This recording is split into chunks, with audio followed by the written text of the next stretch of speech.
Boa noite para você que está ligadinho na gente, seja nas redes sociais ou por essa plateia maravilhosa. Meu nome é Diego Fernandes. Meu nome é Vitor Hugo. E hoje nós vamos apresentar um pouco no programa Poucas Horas para Investir sobre esse mercado que vem crescendo de forma gigantesca nesse mercado digital. Exatamente, Diego. Esse mercado que vem se tornando uma febre por meio dos jovens pela sua facilidade de ser acessado, não é mesmo? Exatamente. E o mercado que nós vamos apresentar hoje para vocês com nossos convidados será a criptomoeda. Nós chamamos aqui Manuel Oliveira e Antônio Musi. Beleza? Bom, e para começar nesse bloco, vamos falar um pouco mais sobre a vida deles, né? Falar um pouco mais sobre como uma trajetória de você até aqui, como vocês iniciaram nesse mundo digital. Bom, boa noite para vocês aí da plateia, para vocês de casa. Mais uma vez, obrigado pelo convite. E, bom, eu vim do interior de São Paulo, vim da cidade pequena. Minha família era muito humilde. Sou formado em Educação Física e Medicina e conheci esse mercado num momento muito crítico da minha vida, onde eu estava passando por diversas dificuldades e tal. E acredito que com conhecimento suficiente, que a gente mesmo tenta passar para o povo aí de casa, todo mundo possa vir a mudar de vida, né? Com esse novo mercado. Vou passar a palavra agora para o Manuel Oliveira, né? Para continuar falando um pouquinho da sua vida, do começo da sua trajetória e como você começou a investir também. Primeira, boa noite. Boa noite pro pessoal de casa. Eu me chamo Manuel Oliveira. Eu nasci em Campinas, em São Paulo. Eu conheci esse mercado por meio da faculdade que eu cursei, que eu escolhi. Eu sou formado em Ciências de Economia na PUC. Eu escolhi esse mercado, essa área, porque eu me identifico muito e acredito bastante que criptomoeda vem crescendo no cenário e possivelmente seja algo que temos que conhecer melhor, porque é algo um futuro bem próximo e eu pretendo espalhar meu conhecimento para as pessoas. É o que eu quero. Bom, mas afinal, né? A gente veio conversar aqui sobre criptomoedas e eu quero começar perguntando a vocês o que são criptomoedas, né? Bom, basicamente, falando diretamente com você, criptomoedas elas são moedas virtuais que são descentralizadas, estão formadas em block-high, que é basicamente um modo de informação em cadeia. E essas moedas são descentralizadas, não tem nenhum país ou órgão específico, ou até o Banco Central mesmo, são independentes. Interessante saber disso para nós consigamos entender melhor a entrevista, saber melhor. Ele falou um pouco com o que é, sobre eu queria saber como começa isso, como é que compra, né? Como comprar essas criptomoedas. Bom, primeiro você tem que ter o devido conhecimento, tem que saber de taxas, de juros, de tudo, e principalmente escolher uma exchange boa. O que seria essa exchange? Bom, a exchange é uma intermediadora de compra e venda de criptomoedas. E você consegue até guardar ela se você não quiser guardar na carteira pessoal. Ela é parecida com as corretoras, são as corretoras. Bacana, bacana. A introdução para mineração, como é que faz? Para você, como ele falou um pouco sobre mineração, para adquirir as criptomoedas, como é que faz? Eu queria saber um pouco mais sobre. Primeiramente, temos que dar a introdução, o que é mineração. Para vocês que não sabem, o pessoal de casa que querem saber, as criptomoedas são geradas na mineração, que são formadas atrás de cálculos matemáticos, que formados por processadores muito potentes. Você que quer investir, você precisa ter um investimento muito grande assim, se quiser ter um lucro, uma margem de lucro muito boa. E precisa investir bastante, porque vai exigir muito do seu processador, da capacidade gráfica do computador. Enfim, resumidamente é a introdução. Agora eu queria fazer uma pergunta para vocês.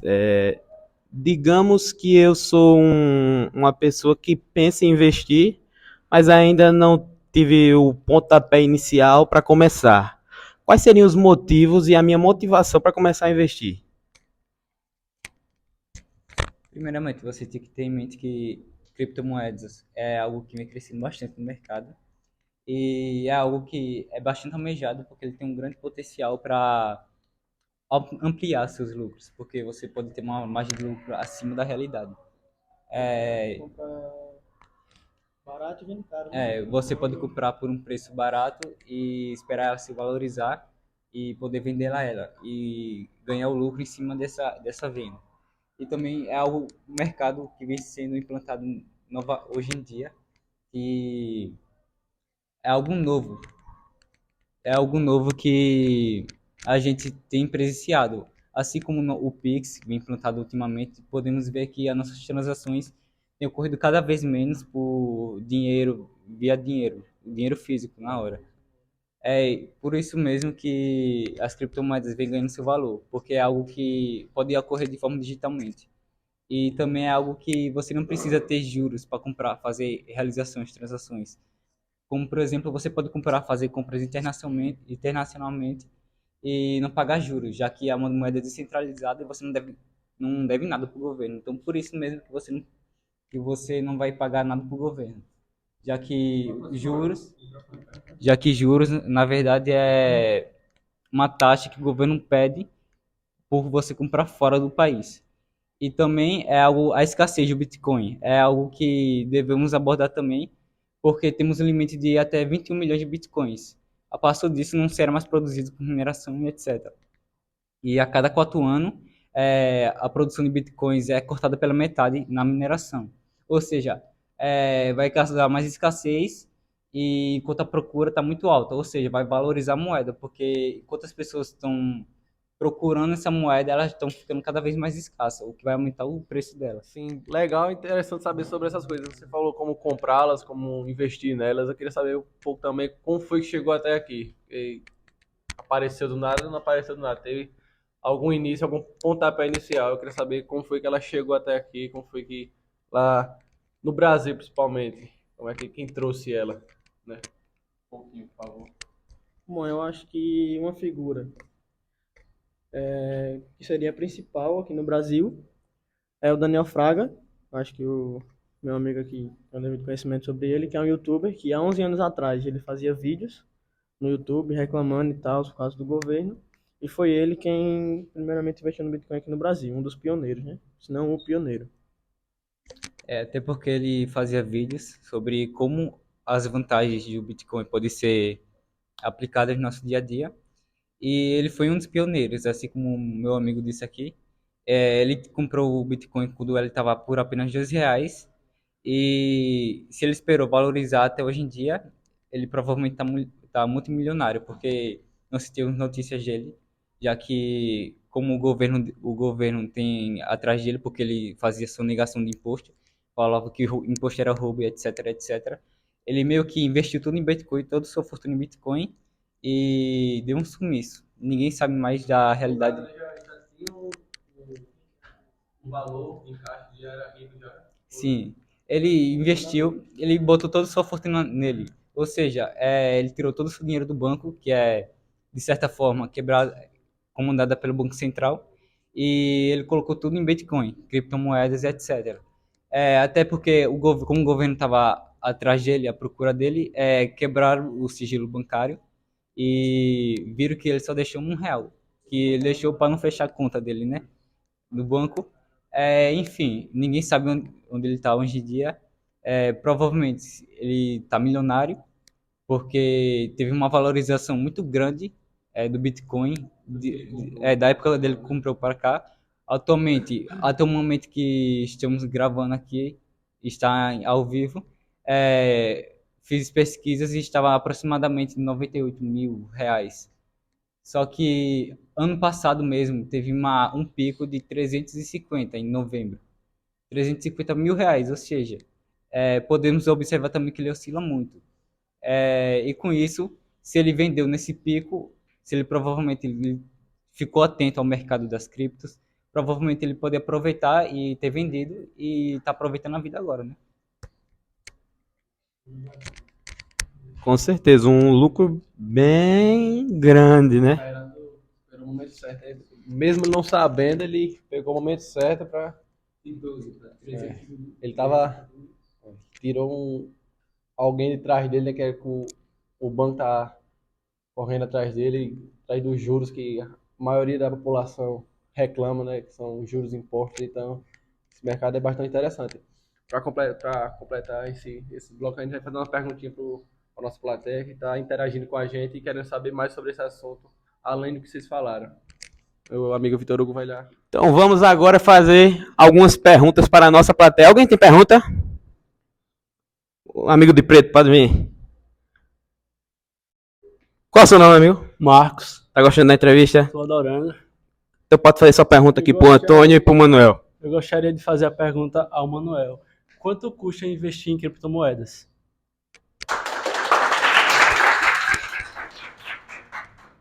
Qual é o seu nome mesmo, jovem? Marcos. Então, Marcos, sua pergunta foi muito boa, né? E é algo que a gente precisa tocar, porque muita gente acha que para investir em criptomoedas precisa ser rico. Mas não, na verdade você pode começar com pouco. Geralmente as corretoras começam com um mínimo de R$ 50. Mas muita gente acha que para comprar uma criptomoeda você precisa comprar apenas uma unidade. Mas não, você pode comprar frações dela. Tipo 0,1, 0,001. E assim vai. Você vai comprando valores dessa parte dos valores dessa moeda. E você vai ter pequenas frações. Então sim, você pode investir, começar a investir com pouco. Como então, por exemplo, você pode começar com muito também. Dependendo da sua fortuna não, que é algo muito forte. Mas dependendo da sua renda, você pode investir sim em criptomoedas. E dependendo do quanto você vai investir, quanto mais investir, maior vai ser o seu lucro, logicamente, né? Então vamos para mais uma pergunta da nossa plateia. Mais alguém? Pode vir, meu jovem. Bom, qual é o seu nome? Meu nome é Pedro, Você é acadêmico em? o FAO. UFAL. Tá pensando em investir? Então vai lá, faça a sua pergunta. Queria perguntar para o Manuel Oliveira se é seguro investir em bitcoins ou tem algum risco.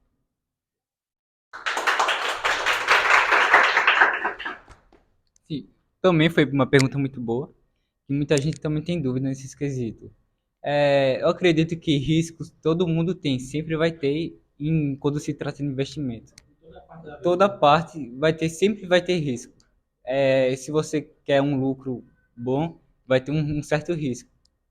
E sim, tem uma certa, devido à oscilação da criptomoeda, tem um risco de perca de capital, mas também provavelmente vai ter um provável lucro. Como eu estou recitando novamente, como o Bitcoin ontem teve ano passado teve seu pico de 350 mil, hoje está 90 mil, aproximadamente 90 mil.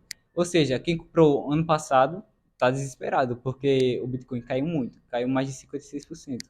Já quem está comprando agora está aproveitando a moeda barata, justamente para esperar ela se valorizar. Então é algo bem relativo, essa coisa de risco. Se para você está sendo um risco, para as outras pessoas elas vão aproveitar essa queda para poder comprar mais bitcoins. Bem, agora eu vou olhar aqui, ver se tem a outra pergunta. Vamos para a penúltima pergunta. Tem alguém? Vem para cá, rapaz. Vamos lá. Beleza? Bom, como é seu nome? Fabiano, Você é acadêmico de quê, Fabiano? o FAO. UFAL.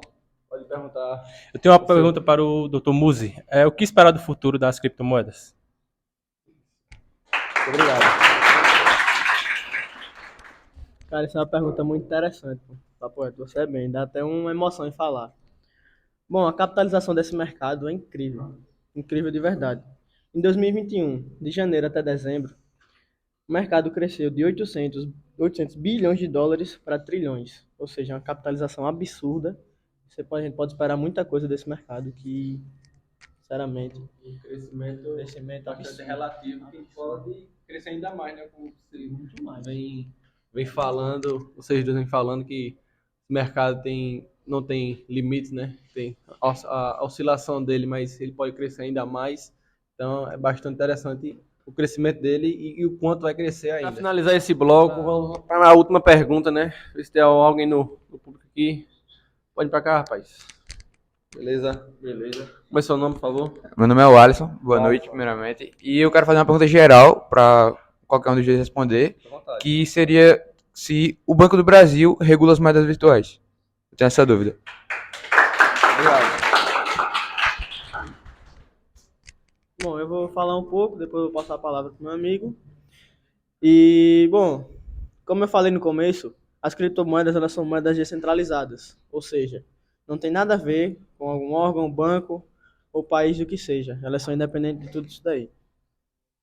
Exatamente, até porque por trás da criptomoeda não tem uma pessoa, não tem um intermediário. É, como o nosso dinheiro físico tem um intermediário, que é o Banco Central, a criptomoeda não tem. Muitas pessoas devem estar se perguntando, então o que é que faz movimentar? Enfim, é a tecnologia blockchain, que não é uma pessoa, não é nem nada, é só um script que faz garantir a transação de bitcoins. Ou seja, ela vai avisar quando você vai dar um script, vai dar um bitcoin para uma pessoa e vai avisar a pessoa que vai receber, enquanto vai avisar todo mundo, atualizar todo o banco de dados, entendeu? Então não tem uma pessoa física. Então não tem influência do governo, não tem influência direta do governo. Direta não tem influência nenhuma. Basicamente isso. Bom, vamos encerrar por aqui o primeiro bloco. Agradecer a vocês pela participação, a disponibilidade do tempo de vocês. Uma salva de palmas para os dois convidados. Depois dessa grande apresentação do nosso convidado, depois de toda essa informação, dá até uma vontadezinha de começar a investir nesse mercado e colocar um dinheirinho para começar a rentabilizar melhor, né? Então, próximo bloco temos mais informações sobre esse mercado e ficamos por aqui. Muito obrigado. Estamos de volta agora para falar um pouco mais sobre esse mercado digital que vem crescendo, como eu disse. E agora, num ponto mais específico, vamos falar sobre NFT com dois convidados especiais, Ícaro Metanoel e Arthur Rodrigues. Pode ir para cá.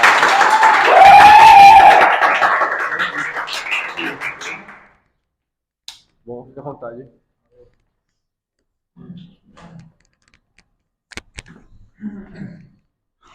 Bom, para começar o nosso bate-papo, queria saber um pouquinho da vida pessoal de vocês, como vocês entraram no mercado do investimento, no que vocês são formados, o começo da vida de vocês, né?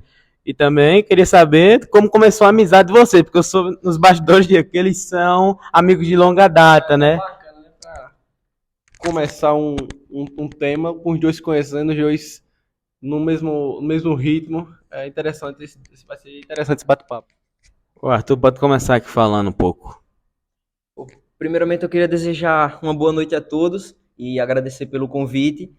Mas eu vou contar um pouco da minha história antes de conhecer o mercado das NFTs.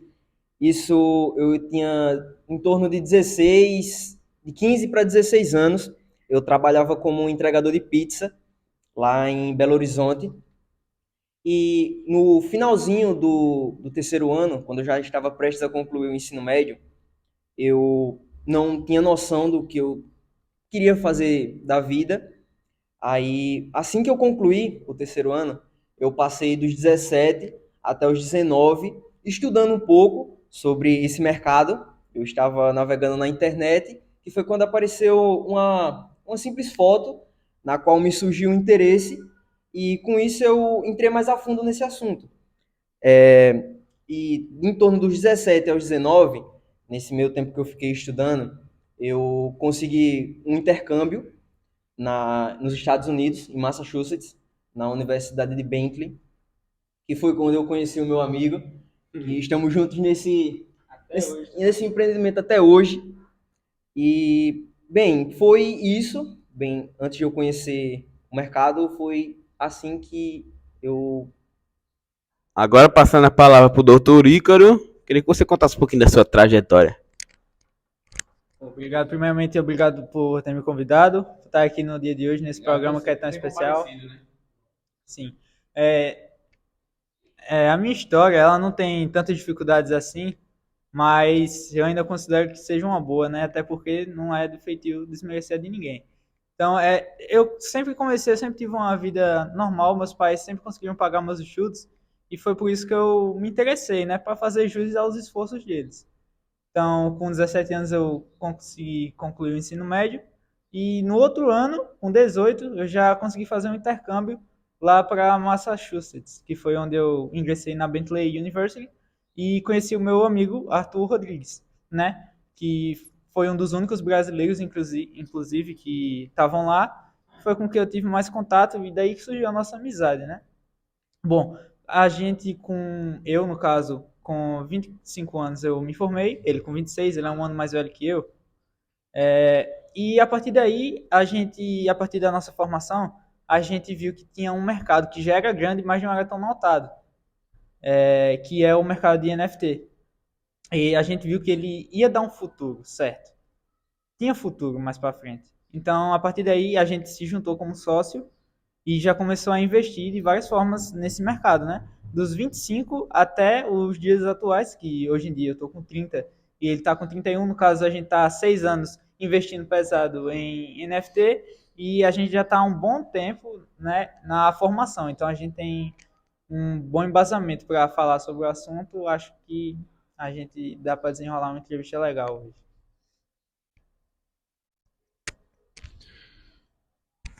É interessante saber disso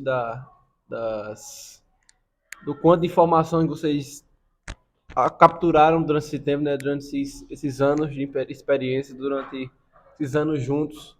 Então vamos botar em prática aqui para demonstrar ao pessoal, à plateia, o pessoal de casa, saber um pouco mais sobre esse assunto. Afinal, o que é NFT, né? O que é esse assunto?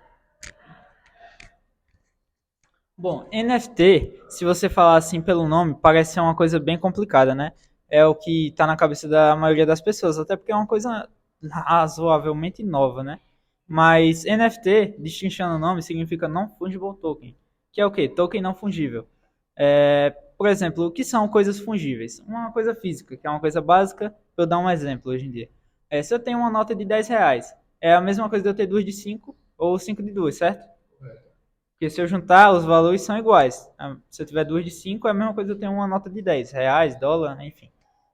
Já isso são coisas fungíveis.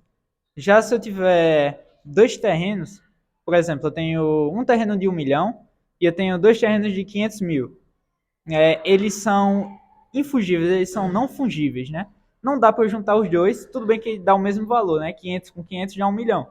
Mas, tipo, não consigo juntar dois terrenos, porque, tal terreno rebate o sol de tal forma, tal terreno tem tal relevo, o clima muda, a sombra de tal hora, não sei o quê. Então, são duas coisas completamente diferentes. Obras de arte também, mesma coisa, mas, tipo, são duas coisas que juntando dá o mesmo valor, só que cada uma tem suas peculiaridades, entendeu? Não são coisas juntáveis, exatamente idênticas. E isso é exemplificando o que é NFT no seu básico. Já para a gente entender o assunto que está bombando no momento mesmo, a gente pode dividir em quadrantes, né? São os fungíveis, os ativos fungíveis, não fungíveis, físicos e digitais.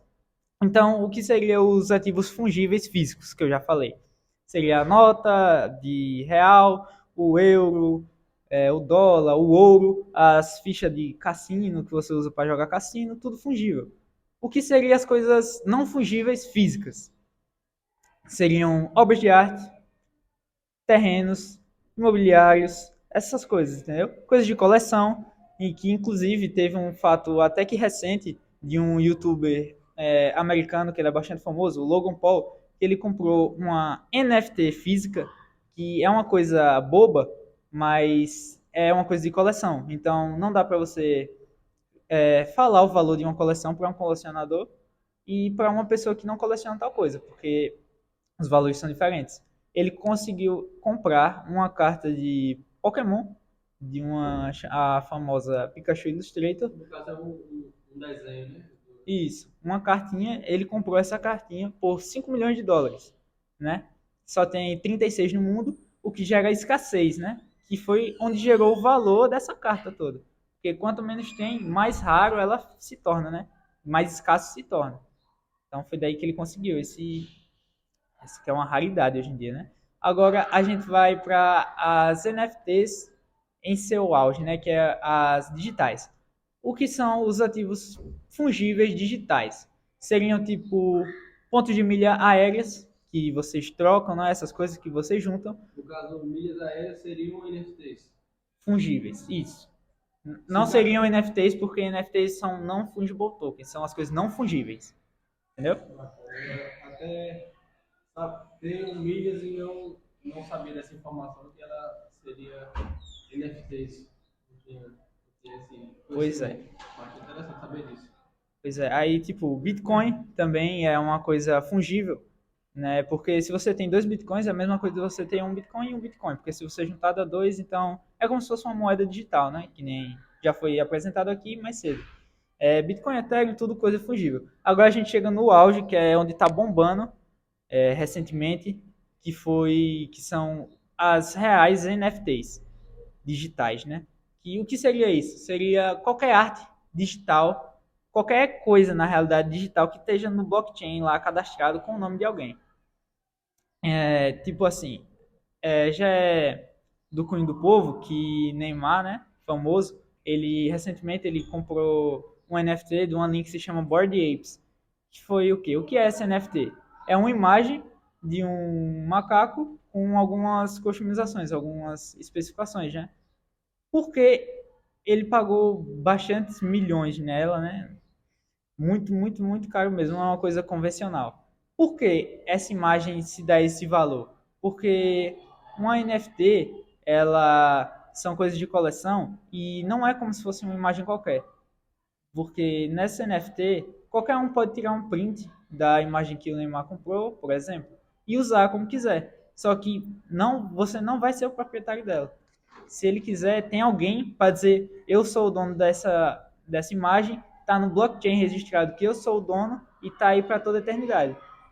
E é daí que vem as transações, né? É daí que tem toda essa troca de valores, essas negociações, né?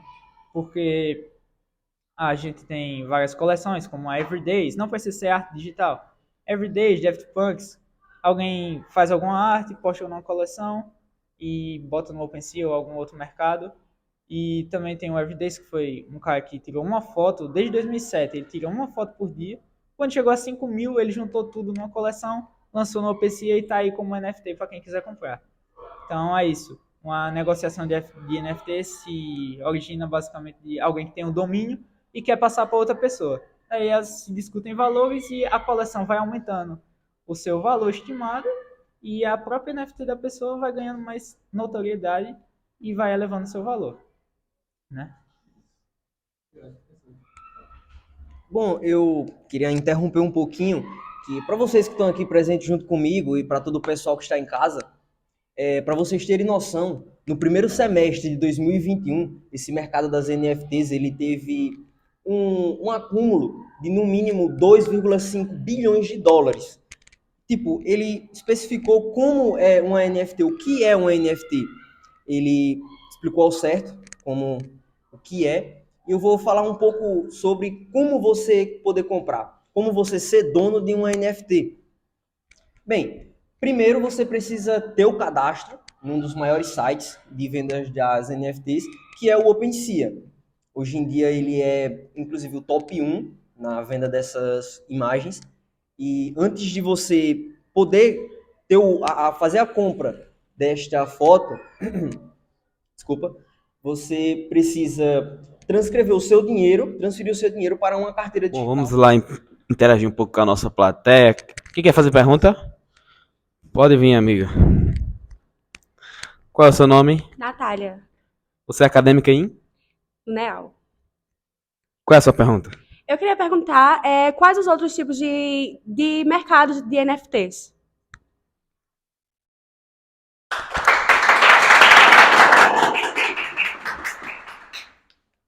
Bom, a sua dúvida é uma dúvida bem recorrente que tem com o pessoal que trabalha junto com a gente, que conhece a gente, e quais os outros mercados relacionados às NFT?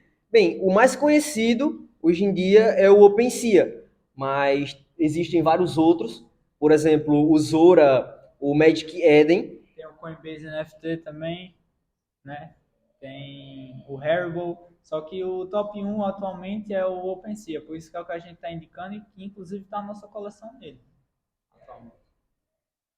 Mais alguma dúvida? Vamos para mais uma pergunta da nossa plateia, a segunda do segundo bloco. Pode vir, o irmão ali tá levantando o braço, né? Você vê no primeiro bloco, né? É o Marcos. Pode ver essa Isso. pergunta. Em que contexto o NFT pode ser utilizado? Bem, de uma forma simples, o NFT basicamente ele é usado para reproduzir são características únicas daquela tal imagem na qual você fez a compra. Vamos aqui para algumas perguntas. A última ou penúltima do bloco. Vamos lá. Tem alguém? À vontade. Como é seu nome, por favor? Fabiano, Fabiano, pode falar. eu queria fazer uma pergunta para o Dr. Ícaro. Como que funciona essa tecnologia blockchain? Bacana. Salve de palmas, por favor. Bom, então, essa tecnologia de blockchain, ela é a mesma que está por trás das criptomoedas, né, que é tipo Bitcoin, Ethereum, tá por trás da NFT também, porque é tudo ativo digital, né? Então, o que seria esse blockchain? Seria uma espécie de livro-razão, como se fosse uma biblioteca que funciona, né, que armazena todos os dados, as transações que acontecem entre esses ativos digitais. Então, toda a movimentação que ocorre em ativos digitais está tudo registrado no blockchain. Inclusive, quem é o dono, quem é o portador de tal coisa, de tal NFT, de tal criptomoeda, está tudo lá registrado no blockchain por toda a eternidade, né? Então, basicamente é isso o blockchain. Vamos dar uma olhada se tem alguma outra pergunta. Não vai ter, pessoal. Acabou de dúvidas. No caso, esse bloco fica por hoje. Por hoje é só, né? Vamos terminar esse bloco agradecendo os nossos convidados, né? Ícaro, Dr. Ícaro e Dr. Arthur, muito obrigado pelo bloco de hoje. Por hoje é só. Espero vocês no próximo bloco. Valeu!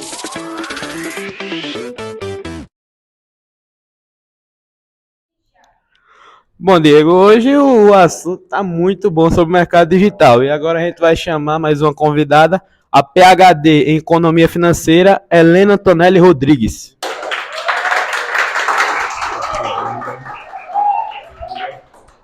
Fica à vontade.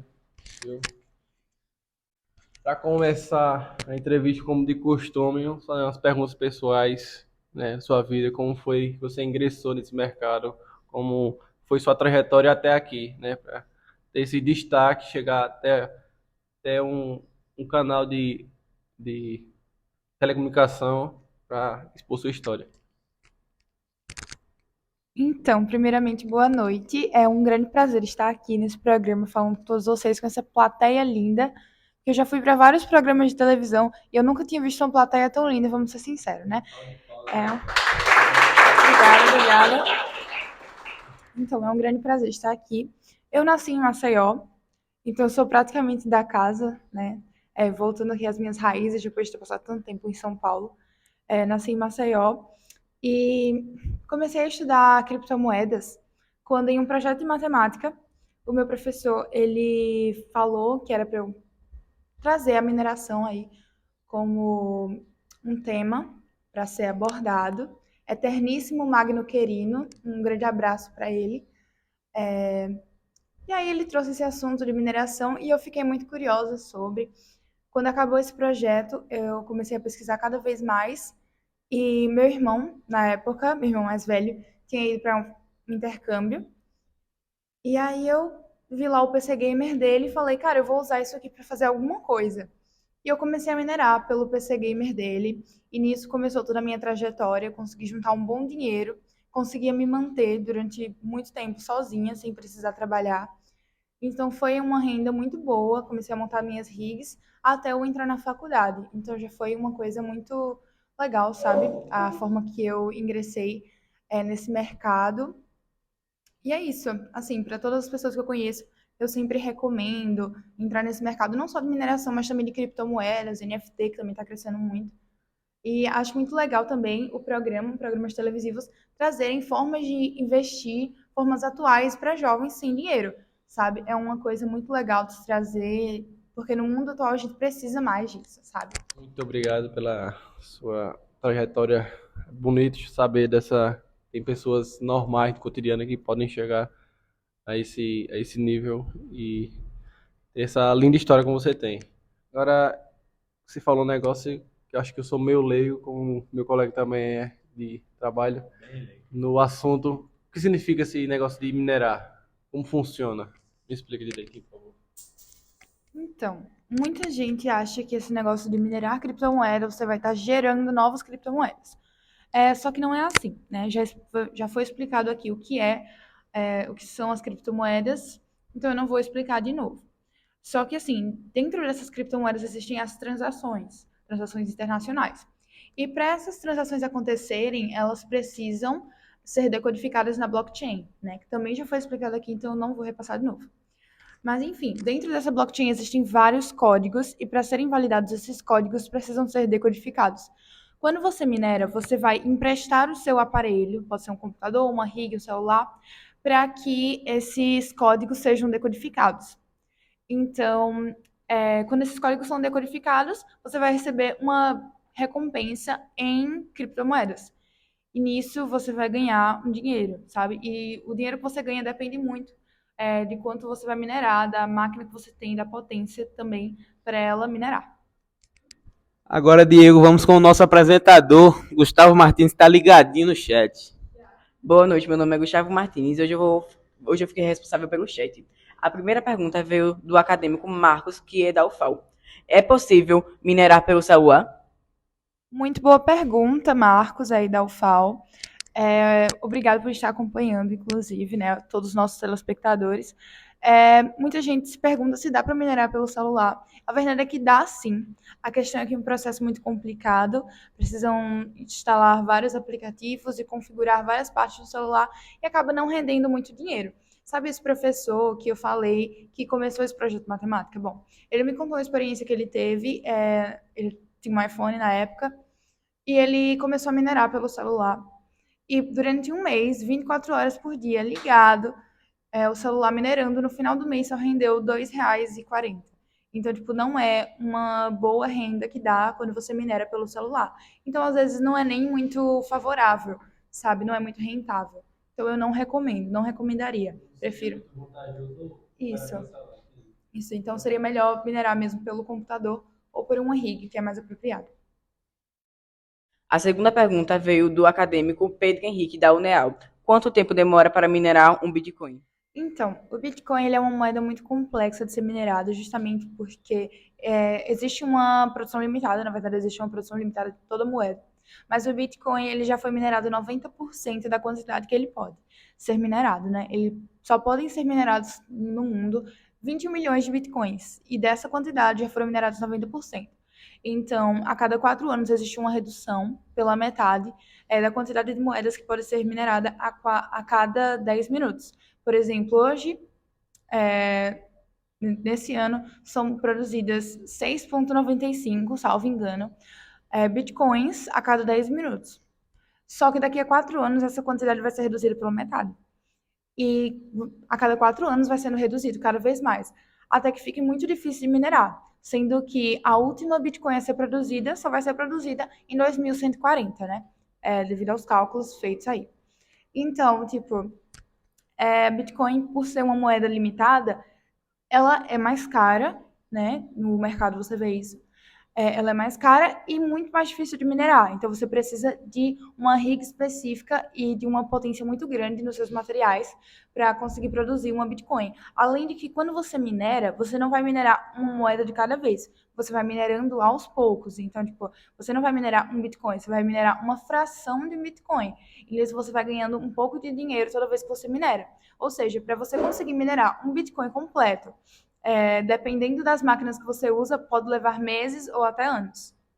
Interessante saber dessa informação que, apesar da limitação dele de ser uma moeda limitada, saber que ele tem um grande extensão de vida, ele tem bastante tempo ainda, então o pessoal que está interessado no assunto, está interessado na moeda, pode ficar à vontade para minerar, pode começar no assunto, na moeda, porque ainda tem bastante tempo para vocês. A terceira pergunta veio da acadêmica Natália, da USP. Qualquer um pode minerar? Sim, qualquer pessoa pode minerar. Basta você ter um computador de qualidade ou uma rig de mineração. Mas é um processo muito fácil, né, para quem tem os materiais necessários, até mesmo pelo celular, como eu já falei, apesar de não ser muito rentável. Bom, enfim, qualquer pessoa pode minerar, sim, é só você ter o desejo, e os materiais. Então foi isso, pessoal. Encerramos as perguntas de chat e fique com eles agora. Então é isso, galera. Finalizando mais um bloco aqui, eu quero agradecer a nossa convidada Helena Tonelli. Muito obrigado, viu? Volte sempre. Ficando nesse próximo bloco aqui com a nossa nova convidada, falando sobre inflação, nossa amiga Sofia De Luca.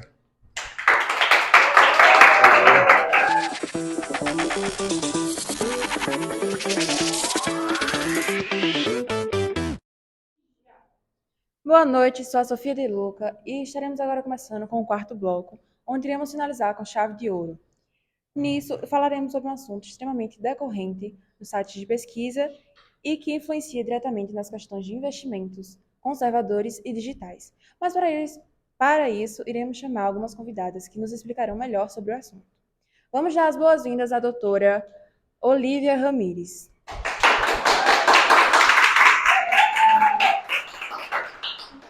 Iremos chamar também a doutora Amelie Castilho. E, por fim, chamaremos a doutora Manuela Lisboa.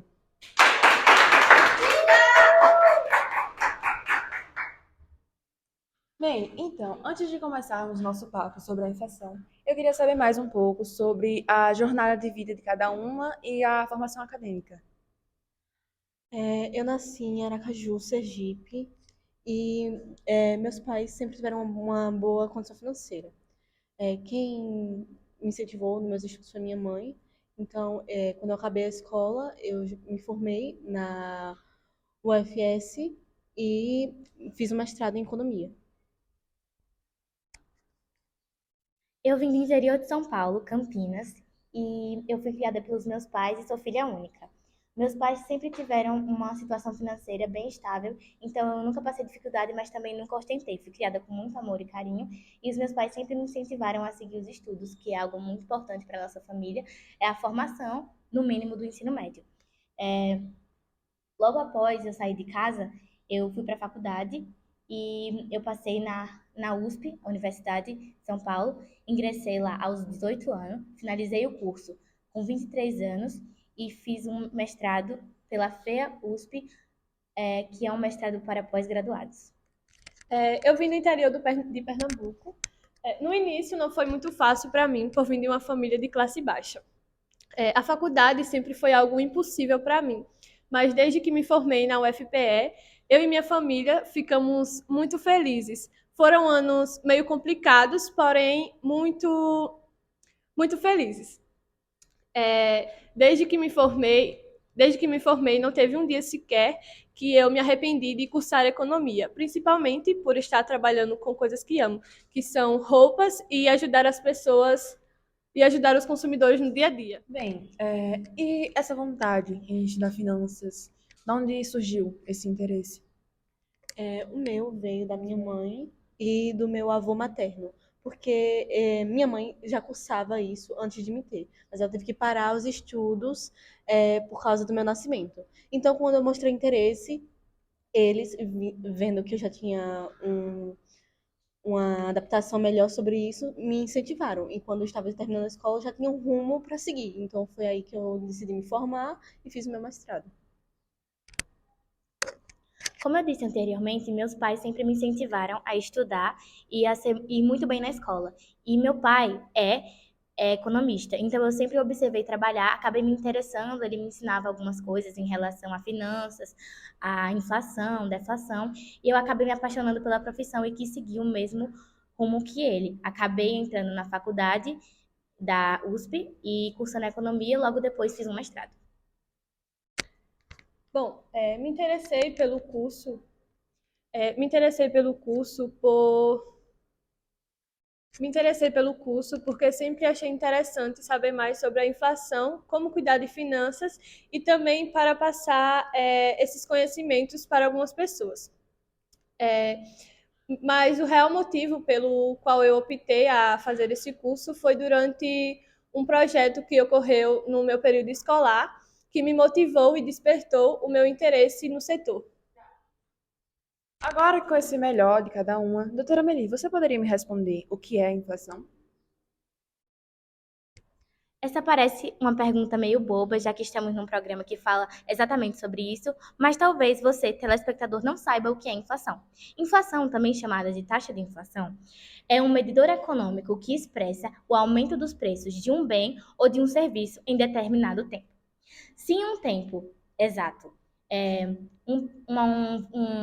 um produto aumenta, isso se chama de inflação. Se o preço diminui, isso se chama de deflação. E se o preço continua o mesmo, nós estamos em um momento de estabilidade econômica. Você poderia me responder como anda a inflação no âmbito do vestuário nas últimas semanas? Bom, por meio de algumas pesquisas realizadas pela minha instituição, foi verificada uma estabilidade relativa dos preços das vestimentas, onde não houve nenhum aumento e nenhuma diminuição. Os preços, eles apenas se mantiveram na sua tabela. Isso ocorre quando...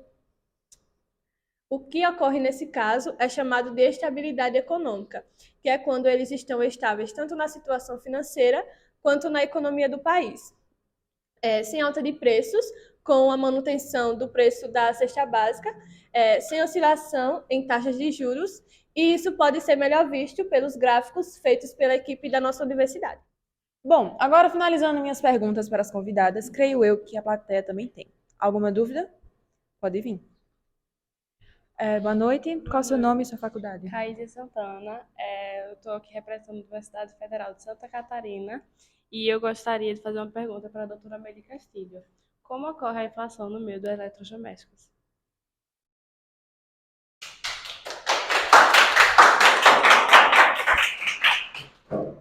Primeiramente, gostaria de agradecer a Caísia por fazer essa pergunta, porque muita gente acha que a inflação é no total, mas, na verdade, a inflação é baseada nos setores.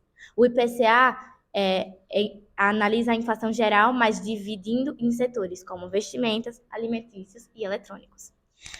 Segundo os artigos de residência, eles acumulam 4,9% de uma taxa de inflação no meio dos eletrônicos. O aumento da inflação nesse meio não é recorrente. Aí você me pergunta, por que não é recorrente? Não é recorrente porque só acontece um aumento ou uma diminuição no valor dos eletrônicos e eletrodomésticos quando o valor da matéria-prima se altera. Se a matéria-prima tem um valor aumentado, conscientemente, o valor do eletrônico ou do eletrodoméstico aumenta conjuntamente também.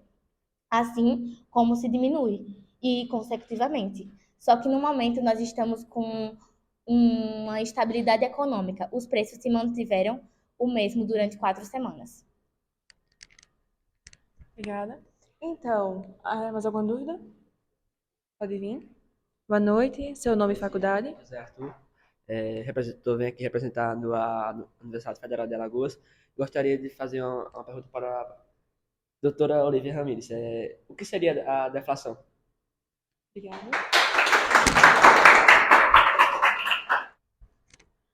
Bem, me aprofundando mais do que a doutora Meli disse, a desinflação é praticamente o oposto da inflação.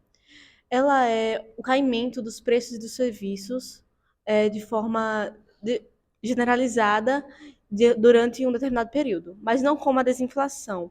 Não é uma diminuição lenta do aumento de preços, e sim mais como crise econômica. A inflação, ela diminui o valor da moeda real, já a deflação, ela aumenta o valor da moeda real, dando então como você pode comprar os mesmos bens com o mesmo valor da moeda. E aí acontece uma recessão, como aconteceu na década perdida do Japão e na Grande Depressão. Bom, mais alguma dúvida? Pode vir. Boa noite, seu nome e faculdade. Boa noite, meu nome é Gabriel Amaral e eu sou da UFAL. Eu queria fazer uma pergunta à doutora Manuela Lisboa. Queria saber o que aconteceu, que durante a pandemia o preço das roupas aumentaram bastante. Os maiores produtores de matéria-prima são China, Índia e Indonésia. E com a vinda do vírus da Covid-19, isso acarretou no fechamento do comércio por todo o mundo da moda. E que as nossas maiores indústrias brasileiras, elas importavam constantemente matéria-prima desses países. Com a pouca mão de obra e a falta de produtos no comércio, houve uma alta de preços, devido à lei de procura e oferta. Então, queria agradecer ao pessoal, acho que mais ninguém tem dúvida, né? Pela participação. Mas eu soube também, convidadas, que vocês fizeram uma pesquisa durante 4 semanas. Será que vocês poderiam nos falar um pouquinho sobre? Na minha pesquisa de campo nesse último mês, aconteceu uma estabilidade financeira. A maioria continuaram, mesmo tendo alguns produtos que tiveram um aumento de preços e outros que tiveram um decaimento, sempre nessa última semana houve um aumento. Mas, no total, a maioria continuou estável. Nas últimas 4 semanas, eu e minha equipe qualificada fomos a diversas lojas para observar os valores dos eletrônicos e eletrodomésticos. E nós concluímos que nós estamos em um momento de estabilidade econômica, pois não houve oscilação ou mudança, aumento ou diminuição no preço dos eletrônicos e dos eletrodomésticos. Somente poucas mudanças que não influenciam muito, algumas promoções, coisas do tipo, mas nada que agrave muito a economia do país. Ou seja, com isso, concluímos que o preço da matéria-prima se manteve estável durante esse período. Como elas já falaram, aconteceu uma estabilidade econômica, que é quando os preços eles nem aumentam e nem diminuem, eles apenas se mantêm na sua tabela. Isso aconteceu também no mundo da moda, mas os preços só abaixaram pelas promoções. Agradeço a presença de vocês, foi maravilhosa. E obrigada também por terem tido esse tempo de estar aqui. Bom, obrigada.